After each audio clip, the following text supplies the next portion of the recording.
We're good.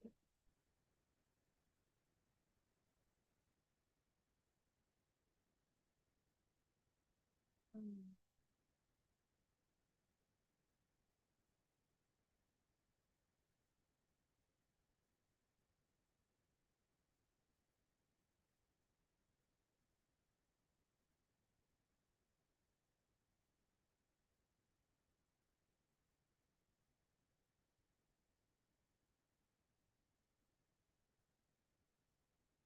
Yeah. Okay. Why is my mind a little bit fat?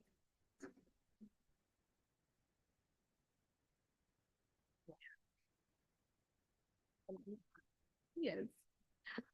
Good morning, everyone. I'm Emery Muruge, a Sustainable Development Specialist, and I'm honored to be moderating this important decision about protecting you, the incredible defender fighting for our planet. As you know, young people like yourselves are playing a vital role in tackling environmental challenges, but your bravery and commitment often come at a cost, from intimidation and harassment to violence and criminalization. Many of you have been facing immense risk.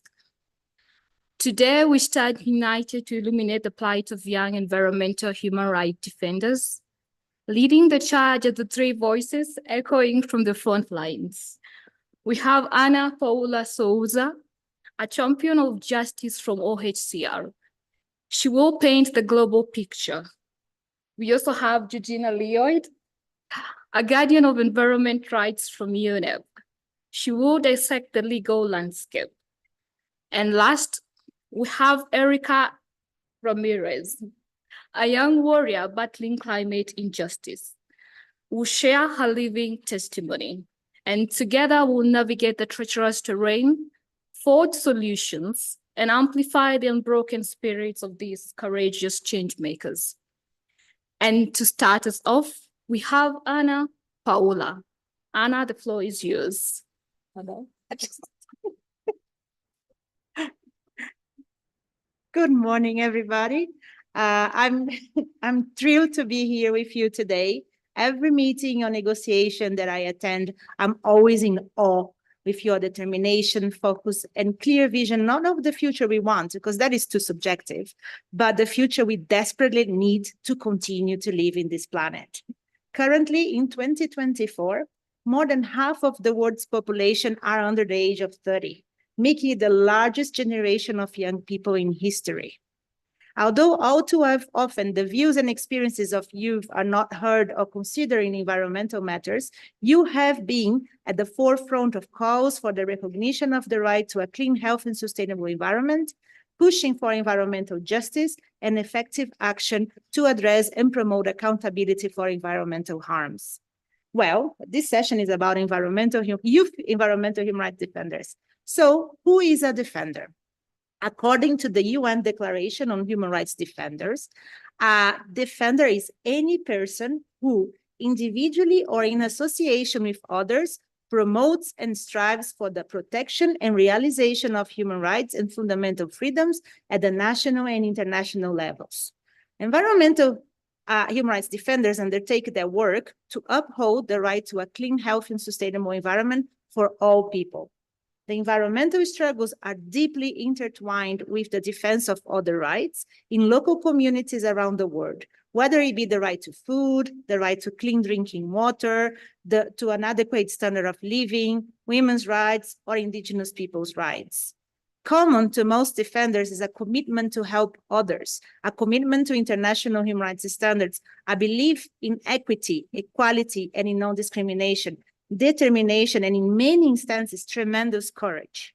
If you identify yourself as a human rights defender, or maybe as a community or indigenous leader, environmentalist, activist, and so on, please could you raise your hand if you feel comfortable to do so? Who here identifies yourself as a defender? Please raise your hand.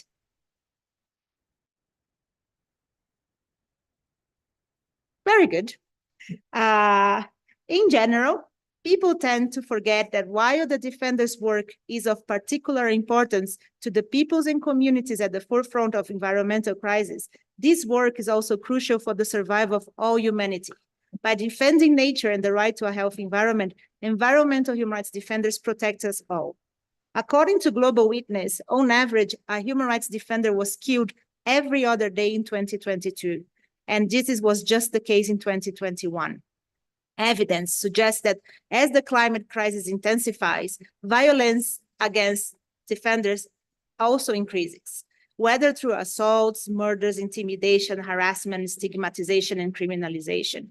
The worsening climate crisis and the ever-increasing demand for agricultural commodities, fuel, and transitional minerals will only intensify the pressure on the environment and those who risk their lives to defend it. But how can we protect the environment if we cannot first protect those who are defending the environment? When governments and business fail to lead the way, environmental human rights defenders do so. And by undertaking this work, they often put their lives at risk. I do not need to list the types of attacks, threats, and barriers for participation youth defenders are exposed to. You know them all too well. Instead, I would like to invite you to read the report of the Special Rapporteur on Human Rights Defenders to the Human Rights Council entitled, "We Are Not Just the Future: Challenges Faced by Child and Youth Human Rights Defenders." She will present this report at the next session of the Human Rights Council. If what I said resonates with you, please feel free to reach out to me bilaterally. The organizers of this session, they know all my coordinates, and they please share with whoever asks. As this is the core of the mandate of the UN Office of the Office of the UN Human Rights Commissioner. Don't know how I messed up the title of the office I work for, to do our utmost to ensure your protection. Human rights can empower all people with a critical tool to hold their governments, big polluters, and all those responsible for environmental harm to account. But to be able to do so, we need to know what the state's obligations are under international human rights law. States have a human rights obligation to realize the right to a healthy environment and prevent the foreseeable adverse effects of environmental degradation, and ensure that those affected by it, particularly those in vulnerable situations, have access to effective remedies to enjoy lives of human dignity. Under international human rights law, states should take active measures to ensure young people's access to information, participation, and justice, including environmental matters. They also have an obligation to respect, protect, and fulfill the rights of environmental human rights defenders and the communities they represent. They must also prevent and ensure accountability for attacks against them. This is set out in the Escazú Agreement, the first binding instrument which calls on its parties to guarantee a safe and enabling environment for persons, groups, and organizations that promote and defend human rights in environmental matters, so that they are able to act free from threat, restriction, and insecurity. The Escazú Agreement and Human Rights Council Resolution 40/11 recognize the critical linkage between the work of environmental human rights defenders and sustainable development. Human Rights Council Resolution 48/13 on the right to a healthy environment reaffirmed the need to respect and protect the rights of environmental human rights defenders. Most recently, the UN General Assembly, in the resolution on human rights defenders from November 2023, referenced child and youth human rights defenders for the first time and called upon states to provide a safe, enabling, and empowering environment for young people to protect human rights. Yet, this issue has been completely absent from UNEA. Thank you for standing up for human rights and the environment.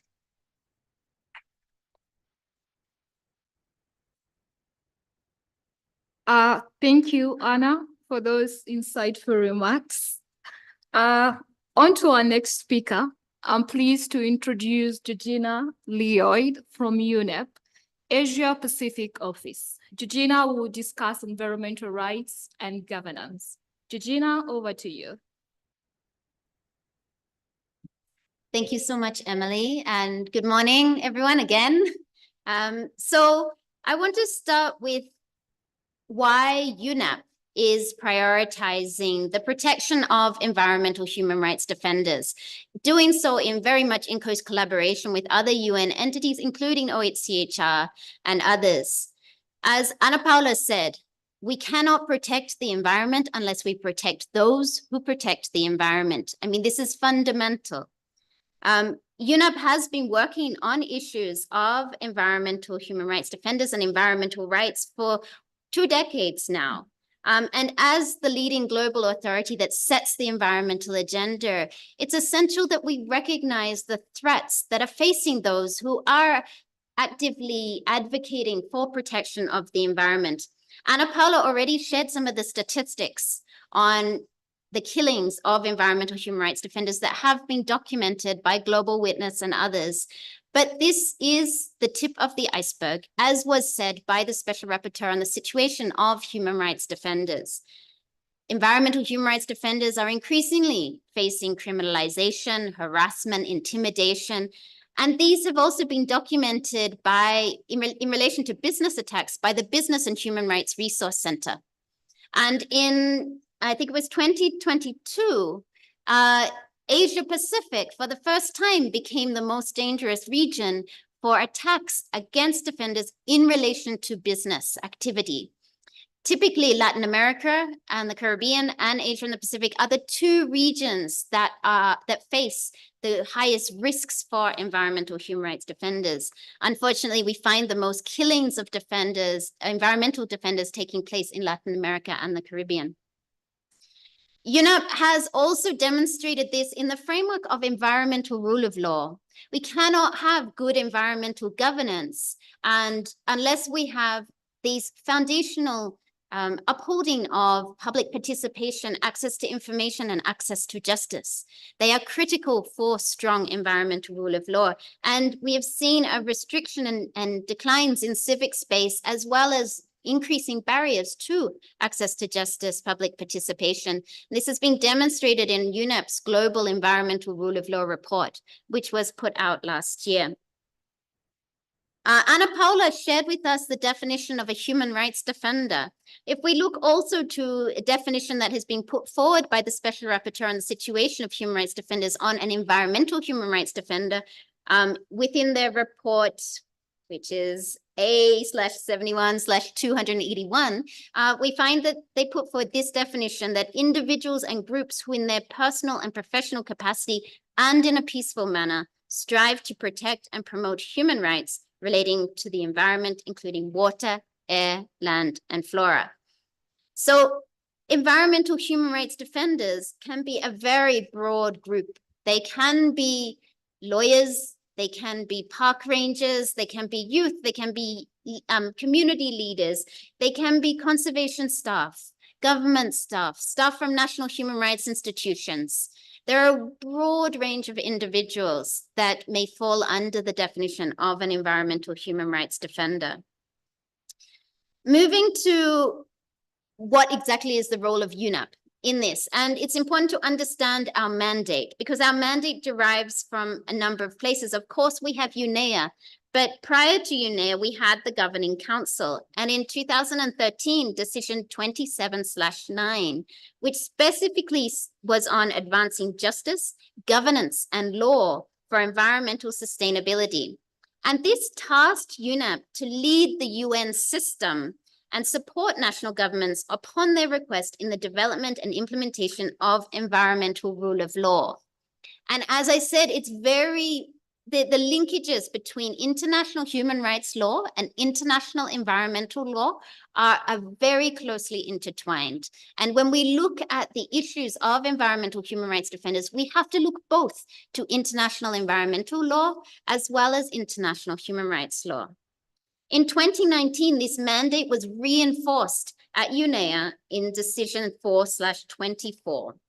And then, of course, we have UNEP's medium-term strategy, which tasks UNEP to advance human rights obligations relating to a clean, safe, healthy, and sustainable environment. There are, of course, the twin resolutions under the Human Rights Council and the General Assembly, recognizing the human rights to a healthy environment. And then together with OHCHR and UNDP, UNEP leads an issue management group under the Environment Management Group on human rights and environment. And this is important because it ensures coherent and rights-based approaches across the UN system. So under this group, a number of guidance products have been released to support the entire UN system to protect human rights relating to a healthy environment, as well as the rights of environmental human rights defenders.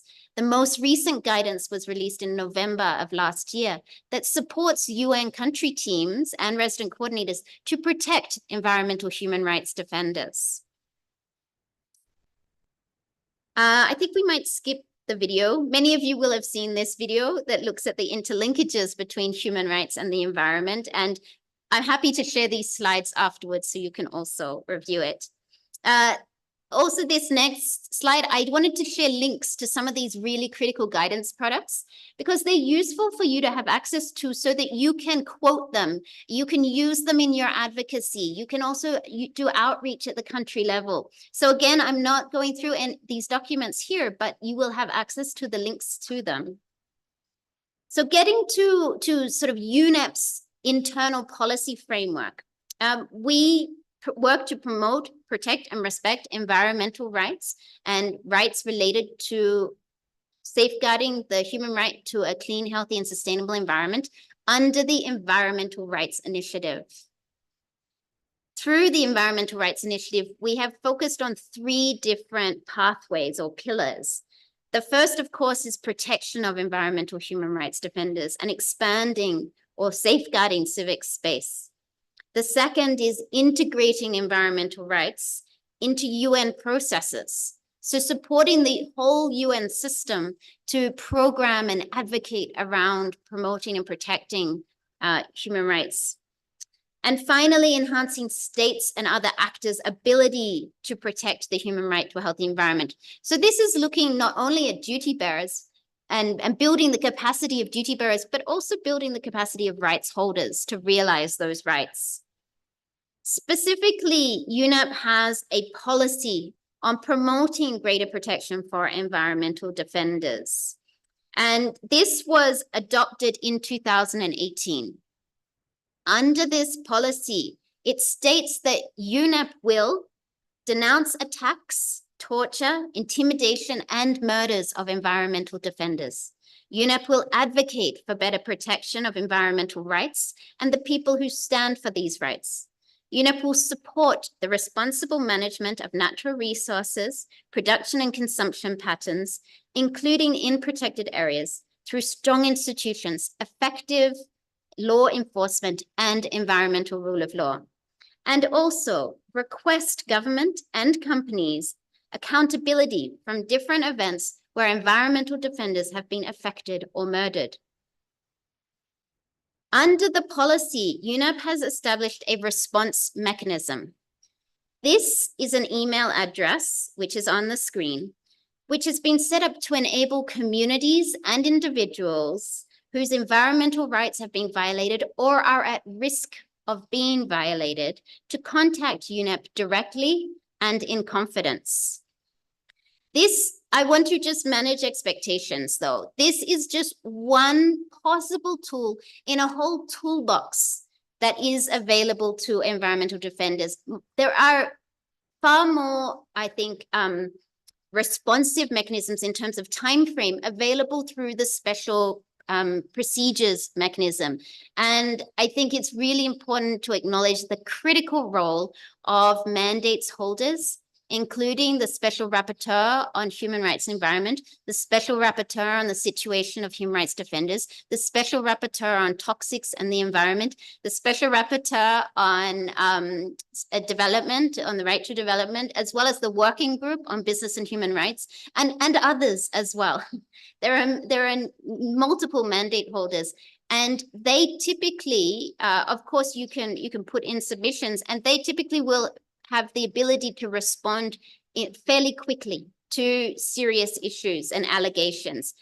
UNEP's response mechanism is, it provides the opportunity to raise the visibility of a case with the consent and using a do no harm approach of the defenders at risk. It does this through potentially raising awareness through collaboration with media outlets, through issuing of statements by the executive director, or potentially through issuing correspondence that is not public. So direct correspondence with partners or government agencies around a particular case. But this should be seen as just one of the multiple tools that are available. It does not provide immediate protection in terms of financial support or immediate security support to defenders. There are other avenues for that, and I will introduce some of them in a moment. UNEP has also supported, together with other partners, the establishment of this website, this information website, which is environmentalrights.org.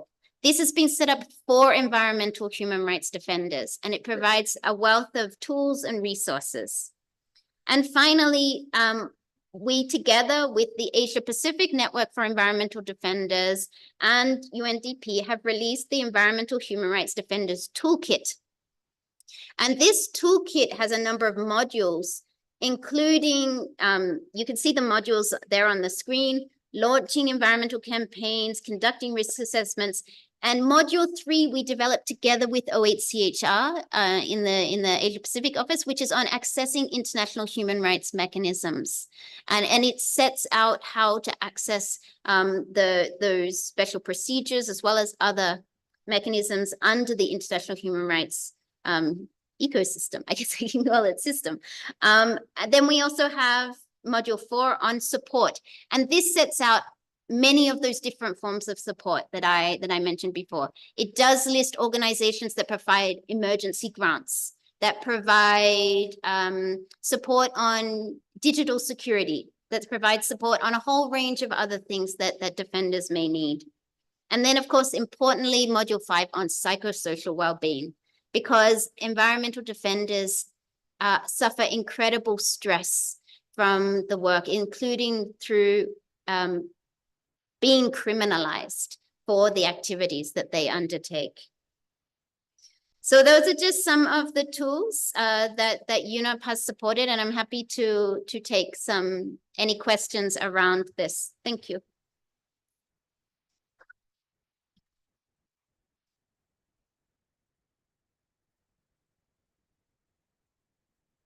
Thank you, Georgina, for that insightful overview of UNEP's crucial work to protect environmental human rights defenders worldwide. It's inspiring to see the concrete steps UNEP is taking, from the defenders policy to training modules and response mechanisms.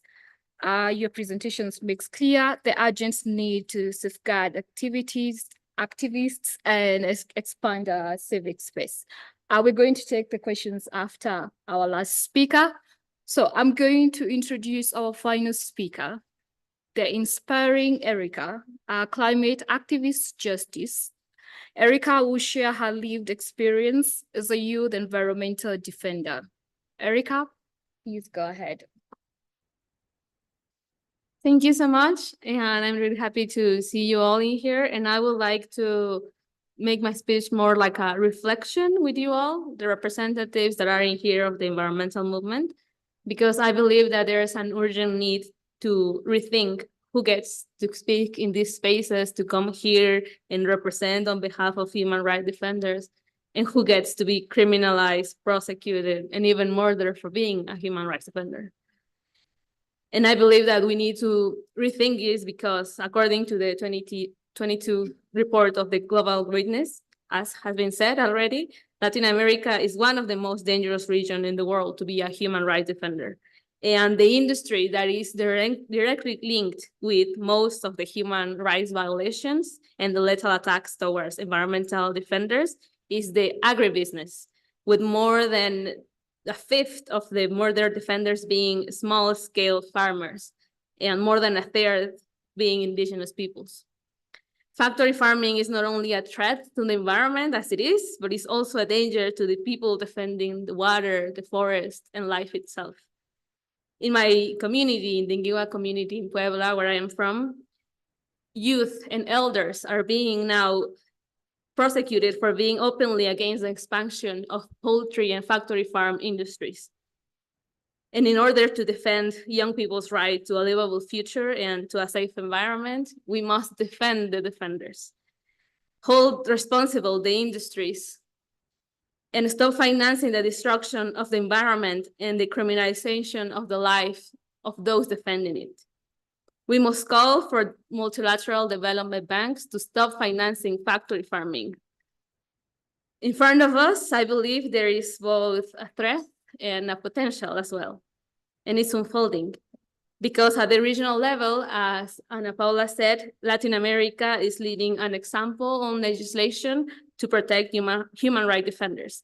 The Escazú Agreement can become this binding mechanism on environmental rights framework, and youth involvement is imperative in this process. We already have in here some champions of Escazú, and I believe it's really important that we start involving in this process, because our voices are necessary to challenge the systematic way in which agribusiness, but also mining businesses and fossil fuels and tourism industries, and overall the capitalism model that puts profit over life, we need to be phasing out this for a preservation of the environment and the people defending it.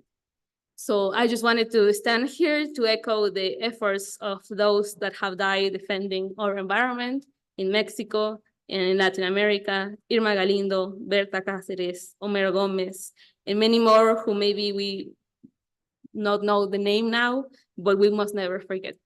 Thank you.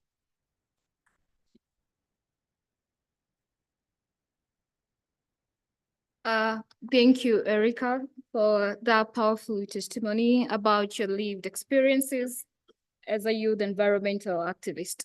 Your perspective from the front lines in Latin has shed some light on the immense risk defenders face, even from the powerful industries that escape public scrutiny. Your bravery in speaking truth about the threats you faced firsthand and highlighting grassroots struggles we often overlook has deeply inspired me. Thank you. So we're going to open the floor for questions. Please let's prioritize questions that connect to the speakers, presentations, and the overall theme of youth defenders protection. Anyone with questions?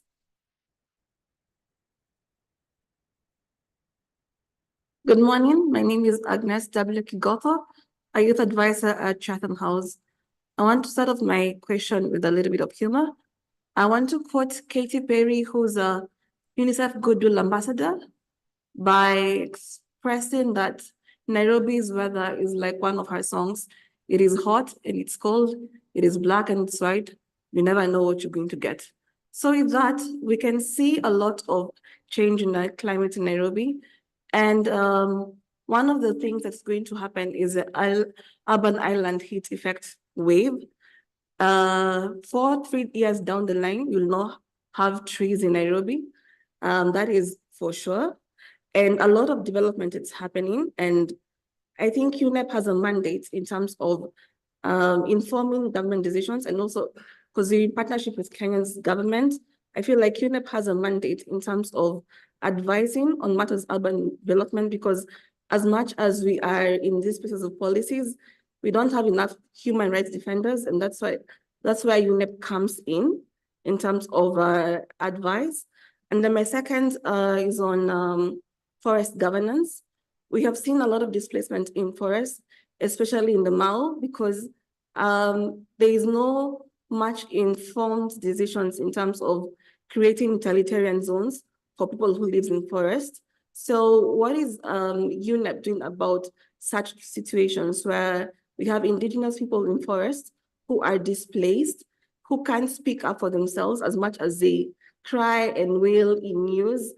Nothing is done. They end up displaced. How are you handling this displacement and also environmental governance in that aspect? Thank you. Good morning, everyone. I'm Alexander, project coordinator for grassroots children and youth engagement under the self-education and mentorship program in Kisumu. My question is, we are all aware that in the concept of domestic law and international law, most of these multilateral agreements that protect, or rather, as one of the presenters have mentioned, that United Nations Environment Program have developed policies to try and protect violations or other abuse of environment defenders. But we are all aware that these laws are drafted at an international level, but then for the momentum of growth and development, they are pushed down to the domestic levels, which are the states. And most of these violations, they happen at the state level. So under the paradigm of international law, what are some of the, apart from the policies, what are some of the inputs that the United Nations Environment Programs have put in place to either maybe punish or rather caution those individuals who perpetrate the rights of environment defenders? Thank you. I'm going to let our speakers choose the questions they're going to answer.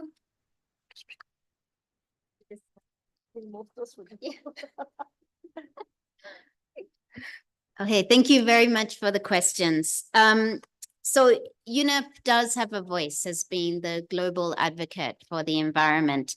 And certainly there are procedures that are in place for where there are specific activities being implemented by UNEP. There are safeguards in place so that where there are any issues, for example, the specific example you gave of Indigenous peoples being displaced from traditional lands and territories due to development. The safeguards mechanisms are there to ensure such things don't happen where it is projects and activities implemented through UNEP. So that's one part. But then the other part you said is UNEP's role as a thought leader, right? As a general thought leader on these trends and global issues. And in that, there are certain parts of UNEP that have spoken out, as well as looking to the role of the science policy panels, IPBES. I think the role of IPBES is really critical here because it does provide that evidence-based voice that speaks out on issues and has indeed addressed issues of the importance of land, resources and territories that are managed by Indigenous peoples, where we find close to 80% of the world's biodiversity. So we can look to that advocacy, that global advocacy and thought leadership on these issues. And then there is also the direct implementation process and role of UNEP as well. Also, UNEP's multilateral processes like YEA are critical as well to potentially work towards resolutions that provide that global shared agenda on particular issues. So working closely with states to propose such resolutions. And indeed, there is now a draft resolution that has been put forward by Bolivia yesterday on Mother Earth. It is available in the resolution portal. So that is an interesting resolution that I think may touch on some of these issues that you have mentioned. Second question on states' obligations. Indeed, under multilateral environmental agreements, the obligations are on states parties to implement, and that those obligations need to be implemented at the domestic or national level. Multilateral environmental agreements typically do not have punitive measures established under them that would have specific, I guess, approaches for non-compliance of such measures. Non-compliance is normally addressed through multilateral environmental agreements through compliance assistance programs. So the programs that would further support a member state or a state's party to reach compliance with those obligations under international law. I think perhaps here we actually should look at the international human rights system, because there are perhaps lessons that can be learned and transferred there into the international environmental governance space.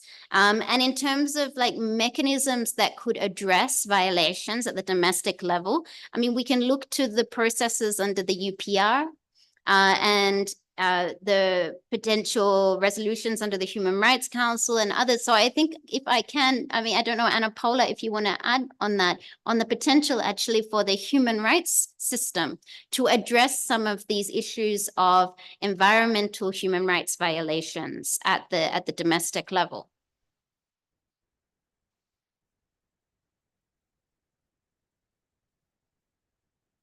Sorry. Yes, I mean, I think those were very good questions. Okay, so first what we need to understand, environmental rights are human rights. How can you defend how the environment interacts with our lives? If it's a river, even if it's mountains, glaciers, you name it, it interacts with people. And when it interacts with people, it interacts with human rights. There is a number of mechanisms within the International Human Rights Framework that Georgina has mentioned that, I mean, I think we will need another hour to walk you through, but there are systems, and I have shared with Stephen some tools that we have created, like toolkits explaining how this works for youth, that I'm asking if he can make it available to all of you that wants to understand more about it. But when you are working, I mean, I think when you mentioned displacement of indigenous peoples is a good side. When you mention, I mean, apart from policies, what else can be done? I think, and you mentioned the word development. It's very important to understand that development in theory should be very beneficial, but some measures taking to advance under you know, the argument that is advancing development can also harm human rights. Let's talk, for example, of the issue of critical minerals, where, I mean, now we are digging even further the resources that we have in the name of the transition, the energy transition. But at the same time, what is the impacts that it's having on the communities that are there? So we always need to work. And then we are working with this. There's so much that we can do in all stages. So first we have to think of prevention. We do not want any harm. What do we need for that? We need to understand what is the impact of that harm. So we need to know analysis. We need to know what we are talking about. We need to know the standards. Because if you cannot, for example, refer to the UN Declaration on the Rights of Indigenous Peoples and how this applies to the situation of displacement, you have another argument. You need to know who are the actors that you're working with. It's courts, it's the parliament, it's the judiciary, it's the government, but it's also national human rights institutions, coalitions, civil society, indigenous peoples. Then you need to work, if harm is starting to happen, you need to work on protection. And protection means stop the harm. And then you already need to understand who are the stakeholders that you have to engage. And in all those steps, the human rights system has protection tools to accompany you in this process, and they are very different. I mean, again, I don't know how I could summarize what they all are in 1 minute. But then we need, if harm has happened, then we need to work on accountability and hold governments accountable, go for the harms that are taking place. And again, for you to know that, you need to know what the rights are, what the obligations that states are under are. And when you come to the international level, I know it can be frustrating because it's so much, like it's very slow. Sometimes it feels like we are giving a step forward and sometimes we fall 2 steps back. But the work that you do, the voice, like the work that youth defenders are doing and the impacts that you are having on the ground, you are waking up my generation onwards to a bit of like paralysis that we had for so long, thinking, okay, that's the status quo. So don't undermine the power and the courage that you have. Sometimes I feel that there is a lot of pressure in this generation to fight for our survival. It should be everybody's task, but you guys are doing it great. So thank you. Well, it's in the interest of time, there is one question from online speakers. Can we just take that one question and wrap up? Can you get in, please?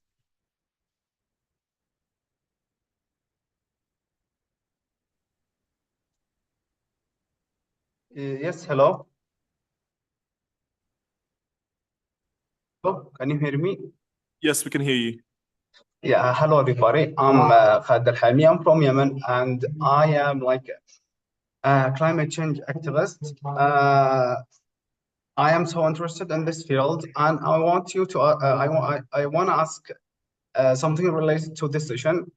My question was or is, what strategies or initiatives can be implemented to empower and amplify the voices of youth, environmental human rights defenders, and encourage their active participation in decision-making process related to environment issues and human rights. This is my question, and I hope you got it.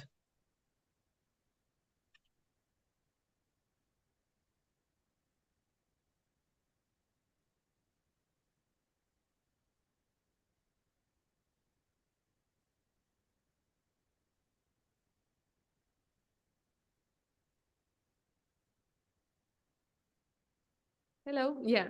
Well, I believe that the process to empower environmental defenders lies a whole opportunity for the youth movement, because right now the climate movement, the environmental movement is holding and grabbing a lot of attention and resources.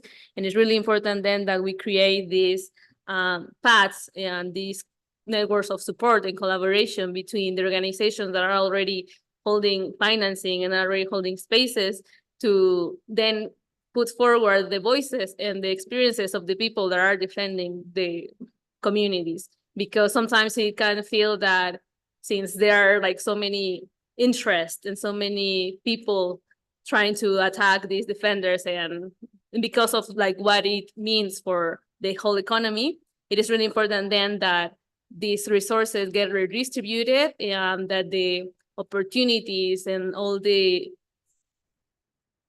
appealance and all the images that the environmental movement has now can be then also pushed towards the defenders.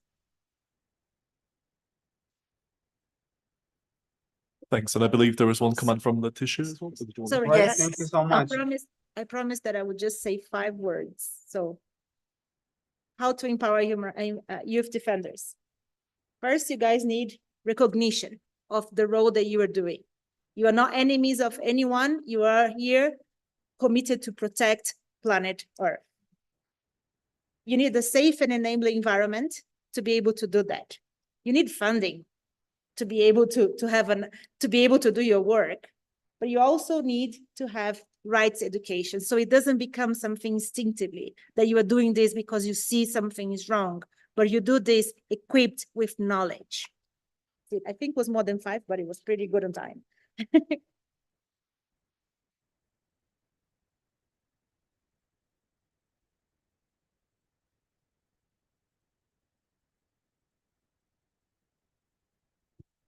Sorry, can I just intervene quickly here? I had raised my hand here. I'm here.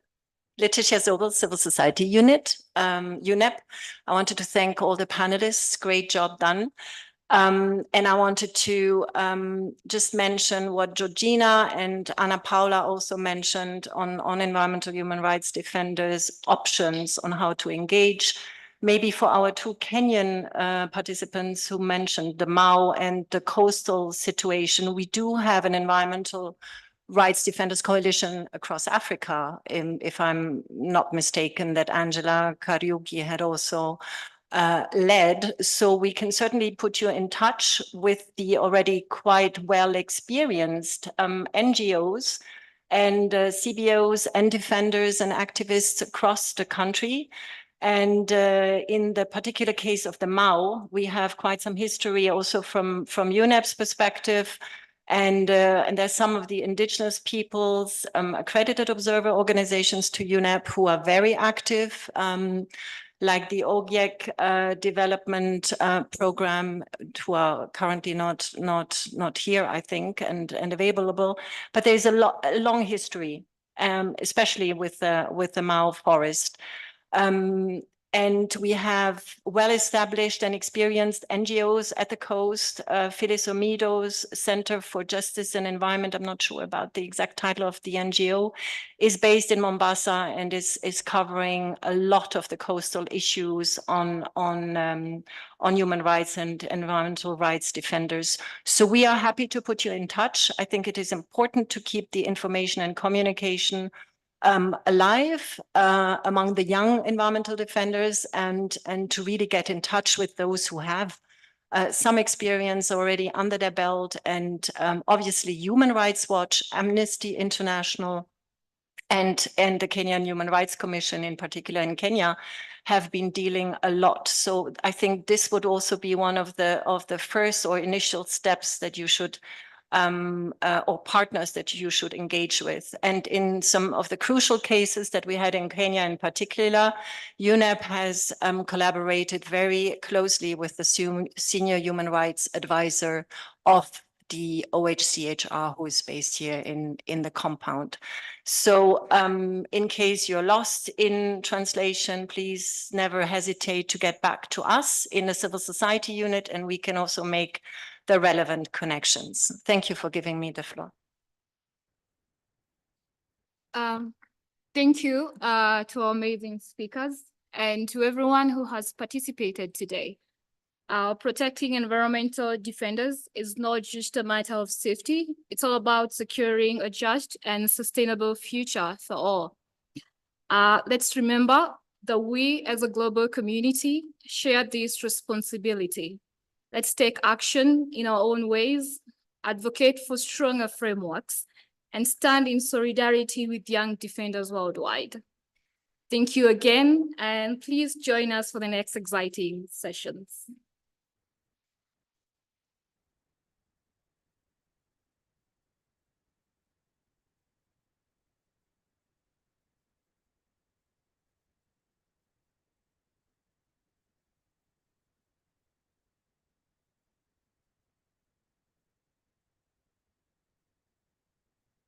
All right. So thank you very much for taking part in these sessions. For a bit of context, we are now going into a breakout session of further youth consultations on the international legally binding instrument on tackling plastic pollution. Zuhair, are you in the room? Alejandro? Perfect.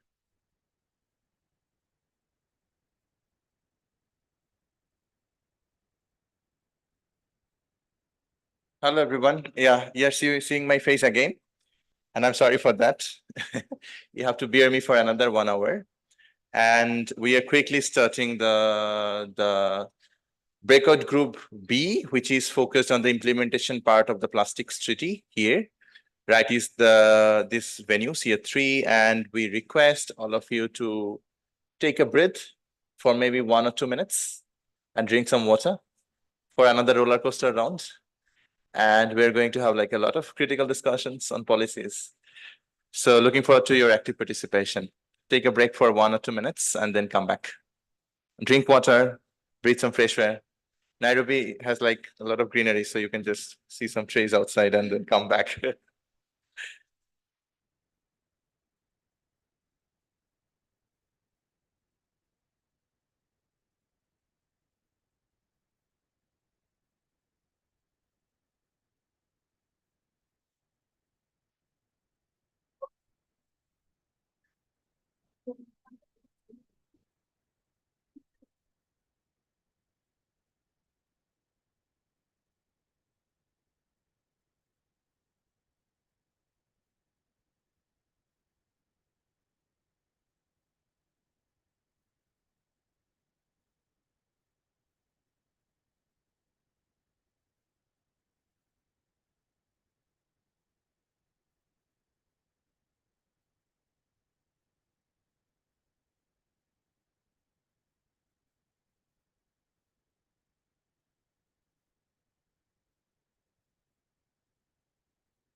Haizi lines vizuri. Alafu